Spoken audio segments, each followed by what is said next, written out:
సజీవుడైన యేసు క్రీస్తు నామములో మనకందరికి శుభములు. యేసు క్రీస్తు నమ్మదగిన వాడు, మంచివాడు, గొప్పవాడు, ఏకైక దేవుడు, సృష్టికర్త.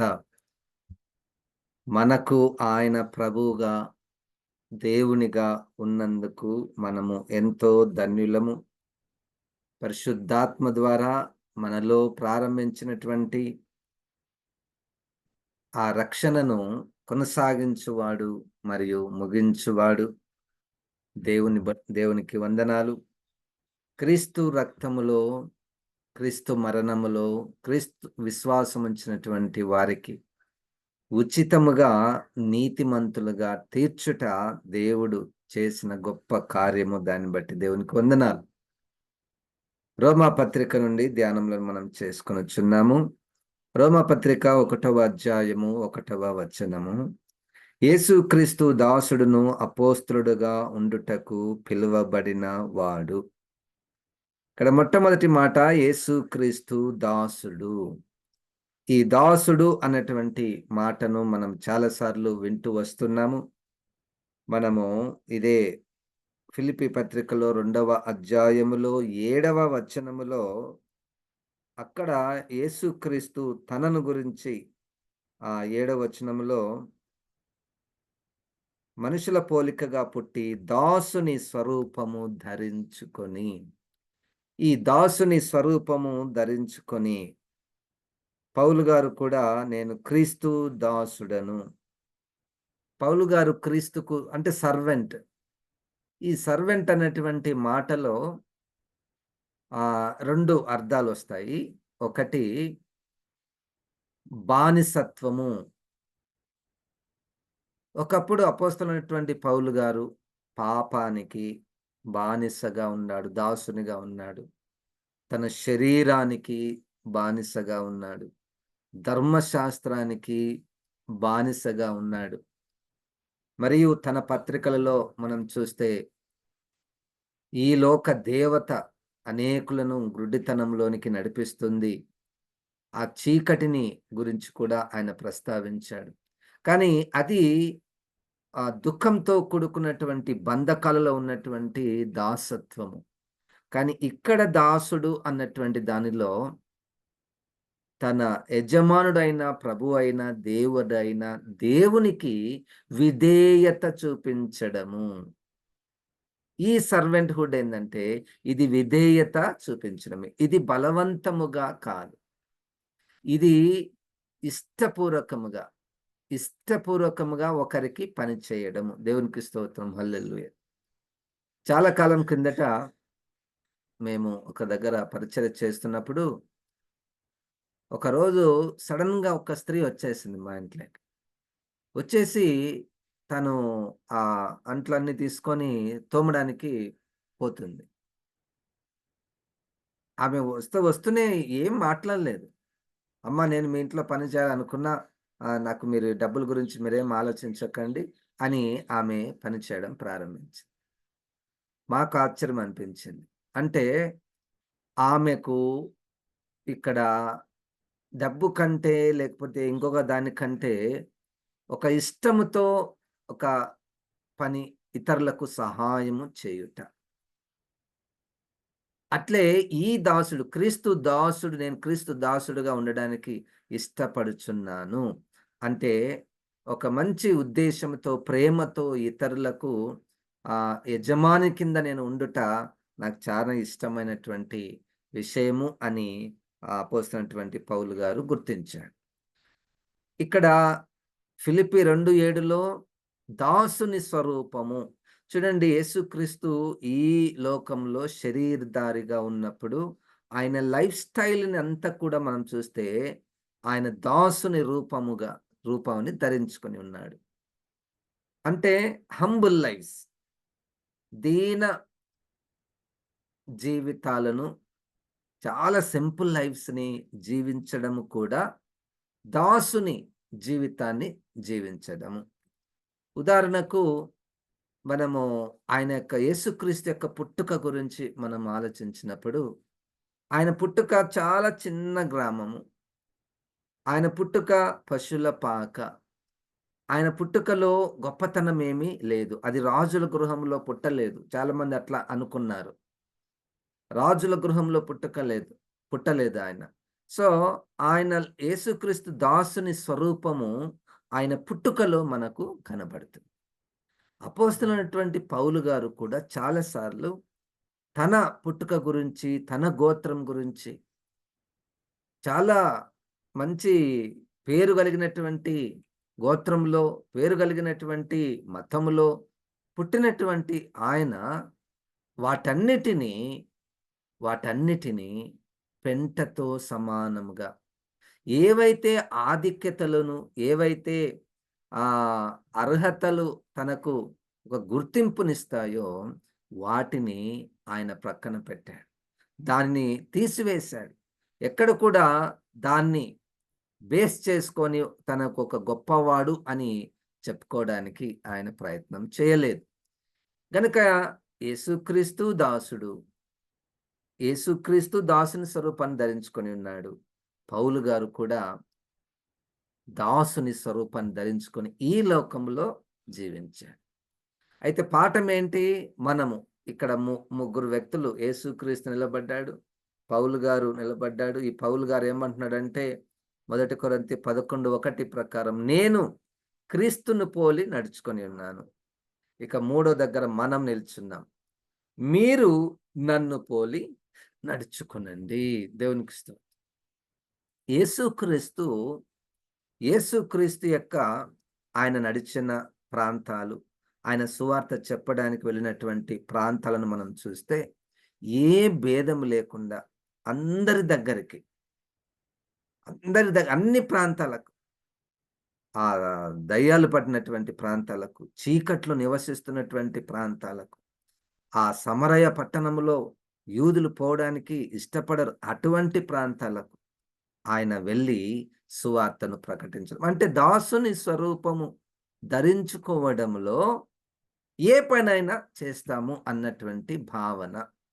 ఏ భేదము లేకుండా, ఏ జెండర్ డిస్క్రిమినేషన్ లేకుండా, ఏ రీజియన్ డిస్క్రిమినేషన్ లేకుండా, ఏ ట్రైబ్ డిస్క్రిమినేషన్ లేకుండా వాళ్ళు ఆ ప్రాంతాలకు, ఆ ప్రజల మధ్యకు వెళ్ళారు. అది యేసుక్రీస్తు విషయంలో ఆయన దాసుని స్వరూపం ధరించుకొనుట అని అంటారు. పౌలు గారు ఎక్కడికి వెళ్ళారు? అబ్బా!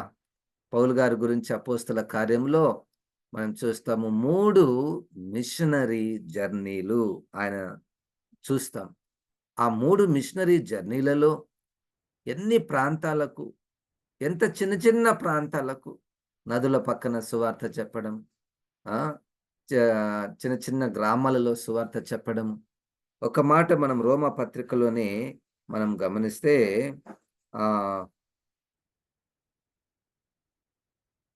1వ అధ్యాయంలో, రోమా పత్రిక 1వ అధ్యాయంలో 14వ వచనము.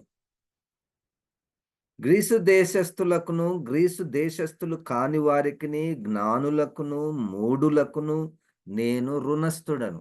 దాంతో పాటు చాలాసార్లు నేను అన్యులకు సువార్త చెప్పడానికి అపోస్తలుడుగా పిలువబడితిని.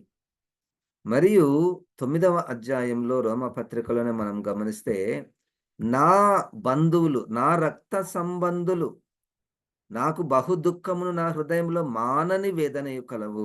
క్రీస్తునందు నిజమే చెప్పుచున్నాను, అబద్ధం ఆడుటలేదు.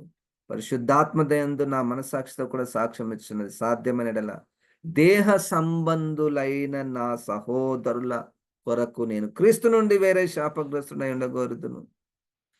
ఇశ్రాయేలు రక్షించబడాలని ఆయన యొక్క ప్రార్థన, ప్రయాసము, సువార్త, ఇశ్రాయేలులకు సువార్త చెప్పడము, అన్యులకు సువార్త చెప్పడము,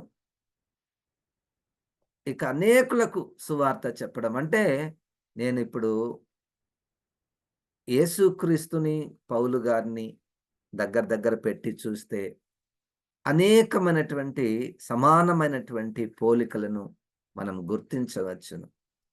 అయితే మన పాఠము ఎప్పటికీ కూడా మనం క్రీస్తును పోలి నడుచుకొనవలెను. అనగా పౌలును కూడా మనం పౌలు జీవితాన్ని అట్లే చూపించాడు. చూడండి, యేసుక్రీస్తు మరణము అది దాసుని స్వరూపం. అదే రాజయిండనుకోండి. యేసుక్రీస్తు రాజుగా పుట్టాడనుకోండి. ఎవరైనా సిలువను ఎక్కిస్తారా? ఎక్కించలేరు గదా! అటువంటి అవమానకరమైనటువంటి మరణము ఉండదు కదా! అయితే పౌలు గారు కూడా పౌలు గారు ఒక ఇష్టం ఏందంటే ఆయనకు ఫిలిప్పీ పత్రికలోనే 3వ అధ్యాయంలో చూడండి, యేసుక్రీస్తు ఎట్లా సిలువ వేయబడ్డాడో నేను గూడా అట్లనే శ్రమల గుండా వెళ్ళాలి. అది ఆయన ఆశంట. అది నేను యేసుక్రీస్తుని పోలి నేను నడుచుకున్నాను అంటే ఎట్లా పోలి నువ్వు నడుచుకున్నావు? ఆయన బర్త్‌లో, ఆయన ఐడెంటిటీలో, ఆయన మినిస్ట్రీలో, ఆయన డెత్‌లో వాటన్నిటిలో నేననుకుంటాను అది పరిశుద్ధాత్మ దేవుడు పౌలు గారికి ఇచ్చినటువంటి గొప్ప భాగ్యము. దేవునికి స్తోత్రం. అటువంటి ఆశ అంటే may not be in the same magnitude but in the same attitude. దేవునికి స్తోత్రం. హల్లెలూయా! చూడండి, యేసుక్రీస్తు వేల సిలువను వేశారు. మనము కూడా ఆయన పోలి నడుచుకోవాలంటే మనం కూడా సిలువ వేయబడవలెను అనేటువంటిది కాదు. కానీ ఆ యాటిట్యూడ్ ఏంటి? శ్రమలు పొందడానికి, క్రీస్తు నిమిత్తము శ్రమలు పొందడానికి. అది ఆనందంతో కూడుకున్నటువంటి విషయం అనేటువంటిది మర్మము. దేవునికి స్తోత్రం. చాలామంది శ్రమలు అంటే అంత వినడానికి బాగుండదు మనకు. ఇష్టము కూడా ఉండదు. మనం సంతోషంగా ఉండాలని, సమాధానంగా ఉండాలని అందరూ కూడా ఇష్టపడతాము. దేవుడు కూడా అదే కోరుకుంటాడు. కానీ క్రైస్తవుల యొక్క శ్రమలు, ఇరుకులు, ఇబ్బందులు అవి సమాధానంతో, సంతోషంతో కూడుకున్నటువంటివిగా మార్చేటటువంటిది అది ఒక మర్మము. అది పరిశుద్ధాత్మ దేవుడు వారిలో ఉంచినటువంటి ఒక గొప్ప మర్మము. దేవునికి స్తోత్రం. హల్లెలూయా! చూడండి, ఒక మాట మనం ఫిలిప్పీ పత్రికలో 3వ అధ్యాయములో ఆ మాటను మనము చూద్దామండి. కొన్ని మాటలు చదువుదాము. హ్మ్. 10వ వచనంలో, ఏ విధము చేతనైనను మృతులలో నుండి నాకు పునరుద్ధానము కలుగవలెనని ఆయన మరణ విషయములో సమానానుభవము గలవాడనై. సమాన అనుభవం. యేసుక్రీస్తు మరణము అది దాసుని మరణము. పౌలు గారు ఏమంటాడంటే నేను క్రీస్తుని పోలి నడుచుకున్నాను అంటే మరణ విషయంలో ఆయనకు సమాన అనుభవము నాకు కూడా కావాలి. పౌలు గారు సిలువ వేయబడినట్టు మనం చూడము. ఆయన మరణం కూడా ఎట్లా ఉందో బైబిల్‌లో కూడా మనం చూడము. కానీ ఆయన లైఫ్ స్టైల్‌లో ఆయన శ్రమలకు, మరణమునకు సమానమైనటువంటివి. మరి ముఖ్యంగా ఆహ్, 2 కొరింథీ 11వ అధ్యాయంలో ఆయన యొక్క శ్రమల గురించి చూడండి.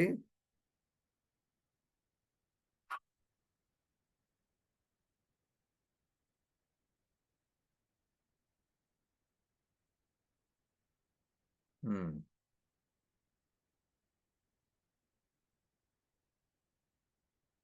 25వ వచనం నుండి ఐయామ్ సారీ.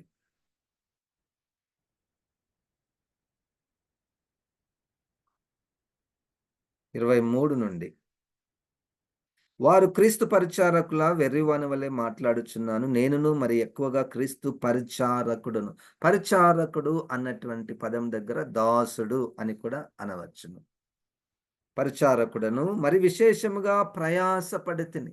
నువ్వెట్లా దాసునివయ్యావు అంటే క్రీస్తు నిమిత్తము ప్రయాసపడితిని. అనేక పర్యాయములు చెరసాలలో ఉంటిని. ఊహించుకుంటేనే భయమైతది. ఎప్పుడైనా మనం చెరసాలలో అంటే జైల్‌లో మనల్ని నిన్నేశారా? క్రీస్తు నిమిత్తం వేశారు. అది పాయింట్.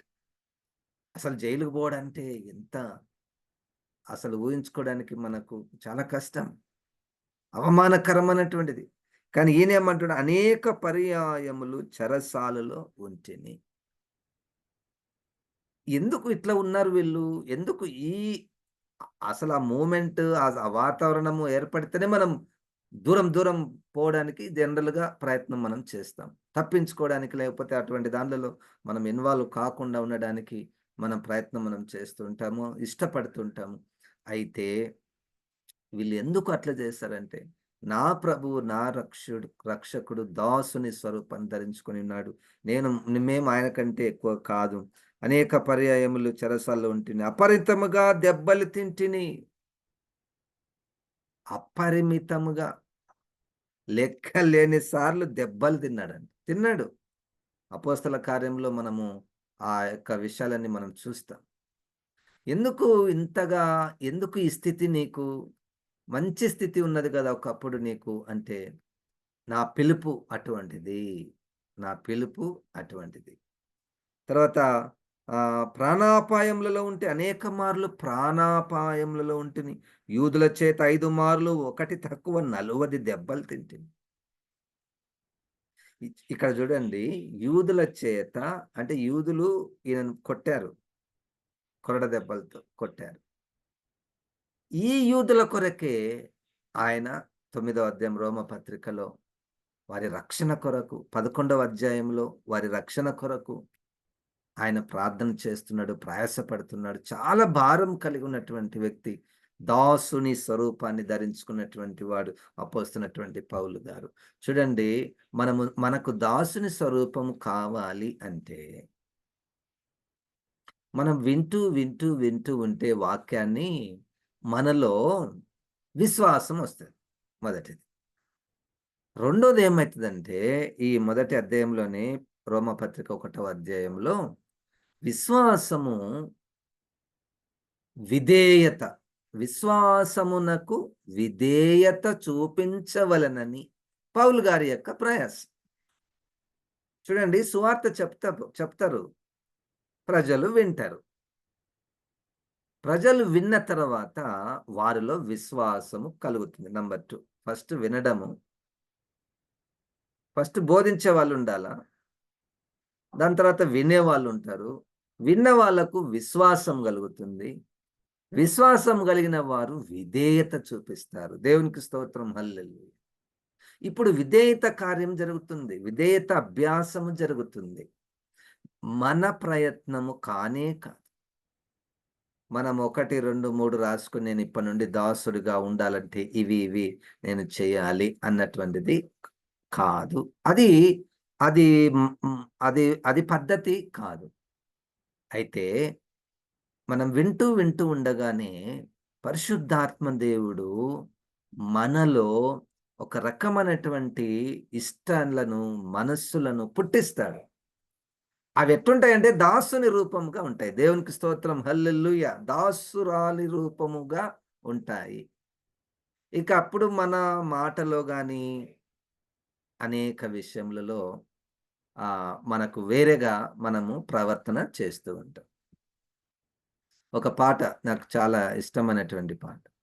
కూర్చుండుటలో, నిలుచుండుటలో, మాట్లాడుటలో, ప్రేమించుటలో, కూర్చుండుటలో, అంటే ఈ పాట ఏందంటే, ప్రభువా నీలాగా నేను జీవించాలని. కూర్చుండుటలో నీలాగా ఉండాలి. నిలుచుండుటలో, మాట్లాడుటలో, ప్రేమించుటలో, నీలాగే నడవాలని, నీ చిత్తం నెరవేర్చని, నీలాగే నడవాలని, నీ చిత్తం నెరవేర్చని, నీలాగే నడచి, నీ చిత్తం నెరవేర్చి, నీ దరికి చేరాలని. ఈ లోకంలో ఉన్నప్పుడు ఆయనలాగా నడిచి, ఆయన దగ్గరికి చేరాలని. తీరునా నా కోరిక, చేరితి ప్రభు పాదాల చెంత. నా నా కోరిక ఆయనలాగా నేను జీవించాలని. దేవునికి స్తోత్రం. కనుక యేసుక్రీస్తులాగా మనము జీవించాలని దేవుడు కోరుతున్నాడు. జీవితంలో నీలా ఉండాలని యేసు నాలో ఎంతో ఆశున్నది. ఒక భక్తుడో, భక్తురాలో నీలాగా దాసునిలాగా నేను జీవించాలని నాకు ఎంతో ఆశ ఉన్నది. మాట్లాడుటలో మాట్లాడుటలో దాసుడి యొక్క మాట ఎట్లా ఉంటది? See it's not the servants that we know. మనకు తెలిసినటువంటి పని మనుషులు కాదు ఇక్కడ పాయింట్. అందుకే నేను చెప్పాను. ఇది ఇష్టంతో కూడుకున్నటువంటి విధేయత ఈ దాసుడు. ఈ దాసత్వమును స్లేవ్ అన్నటువంటిది ఇట్స్ నాట్ అబౌట్ స్లేవరీ. చాలా మంది ఇది చరిత్రలో క్రైస్తత్వాన్ని తప్పుగా అర్థం చేసుకున్నారు. యాక్చువల్‌గా రోమపత్రిక 1:1లో కొన్ని వెర్షన్స్‌లో I'm a slave of Jesus Christ అని వ్రాయబడింది. చాలా మంది ఆ క్రైస్తత్వము బానిసత్వాన్ని ఎంకరేజ్ చేస్తది, ప్రోత్సహిస్తుంది. ఆహ్, చాలా సంవత్సరాల క్రితము తెల్లవాళ్ళు ఆఫ్రికా దేశం వెళ్లి నల్ల వాళ్ళను కొనుక్కొని వచ్చి వారి దేశంలో బానిసలుగా పెట్టుకున్నారు. అది జరిగింది చరిత్రలో. అది జరిగింది. అనేక మ అంటే వాక్యాన్ని తప్పుగా అర్థం చేసుకున్నటువంటి సందర్భాలు ఎన్నో ఉన్నాయి. కానీ పౌలు గారి యొక్క ఉద్దేశ్యం అది కాదు. దాసుడు అనగా క్రీస్తు దాసుని రూపాన్ని ధరించుకున్నాడు. మేము ఇష్టముతో, విధేయతతో మమ్ములను రక్షించినందుకు మేము ఇప్పటి నుండి ఆయనకు మేము దాసులము. ఆయన జీవించినట్టే మేము కూడా ఈ లోకంలో మేము జీవిస్తాం. దేవునికి స్తోత్రం. హల్లెలూయా! కనుక ఈ విధంగా యేసుక్రీస్తు ఏ విధంగా జీవించాడో చూడండి. 2 కొరింథీలో 11వ అధ్యాయంలో 25వ వచనం నుండి, ముమ్మారు బెత్తములతో కొట్టబడితిని, ఒకసారి రాళ్లతో కొట్టబడితిని, ముమ్మారు ఓడ పగిలి శ్రమపడితిని, ఒక రాత్రింబగళ్ళు సముద్రములో గడిపితిని, అనేక పర్యాయములు ప్రయాసములలోను, నదుల వలననైన ఆపదలలోను, దొంగల వలననైన ఆపదలలోను, నా స్వజనుల వలననైన ఆపదలలోను, అన్యజనుల వలననైన ఆపదలలోను, పట్టణములో ఆపదలలోను, అరణ్యములో ఆపదలలోను, సముద్రములో ఆపదలలోను, కపట సహోదరుల వలని ఆపదలో నుంటిని, ప్రయాసతోను కష్టములతోను, తరచుగా జాగరణములతోను, ఆకలి దప్పులతోను, తరచుగా ఉపవాసములతోను, చలితోను, దిగంబరత్వముతోను ఉంటిని. ఇంకను చెప్పవలసినటువంటివి అనేకములు ఉన్నవి. ఇవియుగాక సంఘములన్నిటిని గూర్చిన చింతయు నాకు కలదు. ఈ భారము దినదినమును నాకు కలుగుచున్నది.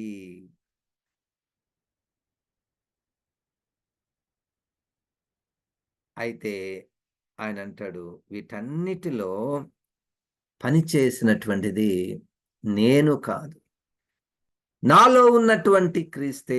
దేవునికి స్తోత్రం. హల్లెలూయా! అది పాయింట్. ఇప్పుడు మన జీవితంలో ఒకానొక స్టేజ్‌లో ఒక దాసురాలి రూపం వస్తది మనకు. అది ఎట్లుంటదో నాకు తెలీదు. ఒక్కొక్కరికి ఎట్లుంటదో తెలవదు. ఆ కూర్చుండుటలో కీర్తనలో 1:1లో అపహాసకులు కూర్చుండు చోట మనం కూర్చోం. మనం ఇష్టపడము. ఆ గుంపుల దగ్గరికి వెళ్ళడానికి, ఆ సహవాసముల దగ్గరికి వెళ్ళడానికి వ్యర్థమైనటువంటి మాటలు మాట్లాడుతుంటారు చూడండి. వ్యర్థమైన మాటలు అంటే ఆ సందర్భమును కాకుండా ఎప్పుడూ లోక విషయాలే మాట్లాడుతూ, నవ్వుకుంటూ దానివల్ల ఏమి ప్రయోజనం లేనటువంటి ఆ డిస్కషన్స్, ఆ సంభాషణల దగ్గరికి మనం పోము. ఎందుకు పోము అంటే మనం ఇష్టపడము. ఎందుకు ఇష్టపడమంటే పరిశుద్ధాత్మ దేవుడు మనలో క్రీస్తుని ఉంచాడు. ఆ క్రీస్తు దాసుని స్వరూపం ధరించుకున్నాడు కాబట్టి మనము అటువంటి దగ్గరికి పోము. నిలుచుండుటలో పాపుల మార్గమున అంటే పాపం చేసే వారితో పోవడానికి మనము ఇష్టపడము. ఎందుకు? అది దాసుని స్వరూపము. అయితే మనం దేని కొరకు ఇష్టపడతామంటే వాక్యాన్ని చదవడానికి, ప్రార్థన చేయడానికి, ఉపవాసం ఉండడానికి, ఇతరులకు సహాయం చేయడానికి. This this should be this can be our lifestyle. When we put ourselves in the garb of Jesus Christ, in the garb of Apostle Paul. అపోస్తలుడైనటువంటి పౌలు గారు గాని, ఇతర అపోస్తలులు గాని, యేసుక్రీస్తు యొక్క లైఫ్ స్టైల్‌ని మనం గమనిస్తే, వారు దాసుని స్వరూపాన్ని ధరించుకొని ఉన్నారు. It's not acting or it's not imitating. It's a life. అది ఒక జీవితమే. నా జీవితం ఇతరులకు ఎట్లా కనపడుతుందో, but I wish, let's wish, మనం కోరుకుందాము, ప్రభువా నా జీవితము దాసురాలి రూపము ఉండాలి. దేవునికి స్తోత్రం. హల్లెలూయా. ఏ భేదమును చూపించకుండా, హల్లెలూయా, ఏ భేదమును చూపించకుండా మనము ఆహ్, ఆయన లైఫ్ స్టైల్‌ని ప్రతిబింబించాలి. అది మనం వింటున్నాం. It's not me commanding you or instructing you to follow. నేను చెప్పినట్లు మీరు వినాలి. నేను చెప్పినట్టు సంఘమంతా వినాలి. ఆజ్ఞలు పని చేయవు. ఆజ్ఞలు, ఇన్‌స్ట్రక్షన్స్, రూల్స్ పని చెయ్యవు. అవి కొంతవరకే బలవంతంగా చేయడానికి ప్రయత్నం చేస్తారు. ఆ టైంలోనే చేయడానికి ప్రయత్నం జేస్తారు. కానీ ఎక్కడైనా గానీ మనకు ఈ లైఫ్ స్టైల్ కావాలంటే అది పరిశుద్ధాత్మ దేవుని కార్యమే. అది పరిశుద్ధాత్మ దేవుని కార్యమే. మనలో వాక్యానుసారమైనటువంటి జీవితమును ఉంచేది పరిశుద్ధాత్మ దేవుడే. చూడండి, యేసుక్రీస్తు మంచి కాపరి, ప్రధాన కాపరి, తప్పిపోయినటువంటి వారి కొరకు ఆయన వెదకి వస్తూ ఉన్నాడు. వెదుకుచున్నాడు. పౌలు గారు ఆయన ఒక సందర్భంలో ఏమంటాడంటే, ఆ సంఘస్థుల దగ్గరకొచ్చి, చూడండి మేము అపోస్తలులమొచ్చినాము. మాకేం లేదా? మీరు ఎట్లా మమ్మల్ని గౌరవిస్తున్నారు? అని మేము డిమాండ్ చెయ్యము. డిమాండ్ ఎప్పుడు గూడా చేయలేదు. Though we are apostles, though we had the encounter with Jesus Christ, though we were given the mysteries of Jesus Christ, though we were bestowed the wisdom of the Lord which was there hidden from the beginning, but we never tried to demand the honor due to the apostleship. అపోస్తలులకు రావలసినటువంటి గౌరవమును మేము మీ మధ్యలో ఎప్పుడు కూడా కోరుకోలేదు. మేము మీ మధ్యలో ఎట్లున్నామో తెలుసా? చిన్న పిల్లల వలె ఉన్నాము. నంబర్ 1. మేము మీ మధ్యలో ఎట్లున్నామో తెలుసా? చిన్న పిల్లలకు తల్లి పాలు ఇచ్చినట్టు. చిన్న పిల్లలకు పిల్ల తల్లి పిల్లలకు పాలిస్తున్నప్పుడు అసలు ఆ ఎక్స్‌ప్రెషన్ ఏంటో, అంటే దాంట్లో ఇష్టము, దాంట్లో ప్రేమ, దాంట్లో సంతోషము, తల్లి పిల్లకు ఇచ్చే విషయంలో నాకైతే తెలవదు. కానీ పౌలు గారికి పరిశుద్ధాత్మ ద్వారా అంతగా మేము మిమ్మల్ని ప్రేమిస్తున్నాము. అది ఆత్మదేవుడు మన మనసులో రాస్తేనే అవి బయటకొస్తాయి. లేకపోతే అన్ని యాక్షన్స్ అయితాయి. అన్నీ మనము ఒక డిస్‌గైజ్, మనం ఒక వేషం వేసుకొని చేయాల్సొస్తదేమో. అది లేకున్నా పర్లేదు గానీ, ఈ వేషం వేస్తే కష్టం. నేను దాసుని స్వరూపం ధరించుకోవాలి. నేను తగ్గించుకొని ఉండాలి. తగ్గించుకొని ఉండాలంటే ఏం జేయాలంటే, మంచిగా ఫుల్లుగా కొంగేసుకుంటే బావుంటది. ముసుగు వేసుకోవాలి. ముసుగు వేసుకుంటే స్త్రీకి తగ్గింపునకు ఒక గుర్తు. పని జేయదది. అది పనే జేయదది. నువ్వు వేసుకున్నా, వేసుకోకపోయినా తగ్గింపు రావాలంటే, దాసురాలి రూపాన్ని ధరించుకోవాలంటే, యేసుక్రీస్తు ఆత్మ, పరిశుద్ధాత్మ ద్వారా మనకు కలుగును. బైబిల్ అందరికి కనపడేటట్లుండాలి. మోకాళ్ళుండాలి. ఖచ్చితంగా మోకాళ్ళు ఉండాలి. చాలామంది చాలా అతిశయంగా మేము నిలువు మోకాళ్ళు నుండి ప్రార్థన చేస్తాము. మోకాళ్ళ మీద నేను ప్రార్థన చేస్తాను. ఎప్పుడు కూడా మోకాళ్ళు లేకుండా నేను ఎప్పుడు కూడా ప్రార్థన చెయ్యను. చాలామంది నేను చూస్తుంటాను సంఘంలో ప్రార్థన చేయమని మనం పిలుస్తాం గదా! ముందుకు పిలుస్తాం గదా! సాధారణంగా ముందుకు మైక్ దగ్గరకొచ్చి ప్రార్థన చేస్తారు. కొంతమంది అక్కడికొచ్చి మోకాళ్ళుని ప్రార్థన చేయడానికి ఇష్టపడతారు. I don't know. I am not criticising them. అంటే నేనేమన్నానంటే, మన దాసుని రూపము, దాసురాలి రూపము, క్రీస్తును పోలి పౌలు గారు, పౌలు గారిని పోలి మనం నడుచుకోవాలి. అది వినడం మాత్రమే ఇప్పుడు మీరు చేసేది. మీరు చేయడానికి మాత్రము పరిశుద్ధాత్మ దేవుడు మనలో అట్టి మనస్సును పుట్టించవలసినదే. ఇక దానికి వేరే మార్గం లేదు. ఎన్నని చెప్పాలి? మీరు ఈ ఈ ఈ ఇక్కడ ఇట్లుండాలి, ఇక్కడ ఇట్లుండాలి, అక్కడ నో, ఇట్ వోంట్ వర్క్. అందుకనే ఇన్‌స్ట్రక్షన్స్‌తో కాదు. When it is with the instructions it becomes a religion. When it is with if your faith is with the rules and regulations this becomes a religion. If it is with the spirit this becomes a way of life. Hallelujah! అది పరిశుద్ధాత్మ ద్వారా మన జీవితాలు ఉంటే అప్పుడు మనము మాది మార్గమయ్యా అంటాం. మా మా సంఘంలో అందరూ మోకాళ్ళు ఉండాలి. మీరందరూ మోకాళ్ళు లేకపోతే వాడు ఇంగ అపవిత్రుడే, భక్తిహీనుడే, భక్తిహీనురాలుగే అని చూసే వాళ్ళుంటారు చూడండి. హుహు. అది కరెక్ట్ కాదు. పరిశుద్ధాత్మ దేవుడు మనల్ని సర్వసత్యములోనికి నడిపించునుగాక. ప్రార్థన. జీవం గల తండ్రి, ఈ మాటలను ప్రభా దీవించుము ప్రభా.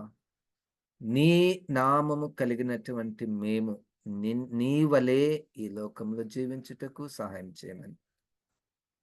ఈ వాక్యాన్ని నాయన మా అందరిలో ఫలింపచేయమని యేసు నామమున ప్రార్థిస్తున్నాము తండ్రి. ఆమేన్. ఇప్పుడు మన పరమ తండ్రి అయిన దేవుని యొక్క ప్రేమయు, ప్రభువైన యేసుక్రీస్తు యొక్క కృపయు, పరిశుద్ధాత్మ దేవుని యొక్క సహవాసము మనకందరికి సదాకాలము తోడయుండును గాక. ఆమేన్. ఆమేన్. దేవుడు మనల్ని దీవించును గాక.